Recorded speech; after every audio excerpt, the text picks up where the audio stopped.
Politsei- ja piirivalveameti lõunaprefekt Tarmo Kohv andis esmaspäeval Võru politseimajas üle tänukirja Pärnakas Kalevile, tänu kellele tabati 2. mail Võru vallas 5-liikmeline noortejõuk, keda kahtlustatakse mitmetes sissemurdmistes.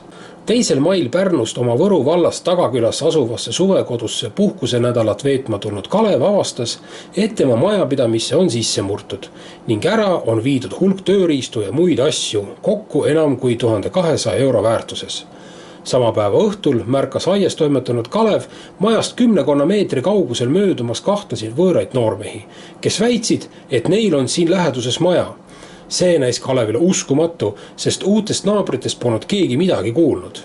Mees otsustas helistada politseisse, kes leidis noortejõugu ühest mahajäetud majast. Selgus, et tegemist on 5 Pärnu noormehega vanuses 15–21 eluaastat, keda kahtlustatakse nii Kalevi suvekodust tööriistade varastamises, 1. mail toimunud sissemurdmises Navi kauplusse kui ka teistes sissemurdmistes Harjumaal ja Pärnumaal. No, sündmused algasid esmaspäeva hommikul, kui ma hakkasin maale sõitma, ma nägin seal teel sinna suvila kohta nägin kraavis ühte autot ja politseipatrulli. Siis ma küsisin politsei patrulli käest, mis siin juhtus, et auto on kraavis, siis ma juba kahtlustasin, et juba siin nagu lihtsalt suvaline auto on kraavi keeratud, et ju siis on siin nagu võõrad inimesed käinud ja võib-olla rüüstanud. Sõitsin ruttu maja juurde ja kaugelt nägin, et aken on katki löödud ja sõitsin kohe tagasi, et politseipatrulli teavitada siis, et minu suvilasse on ka sisse murtud.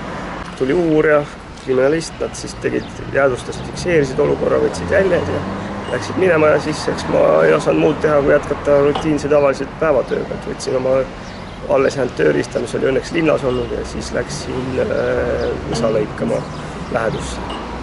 Ja siis mingi hetk ma tõesti märkasin, et korraga sealt seda teed kinnistut läbi tee, siis seda tee pealt tulid siis üks noortekamp, 5 tükki, mis oli suht üllatav nädala sees.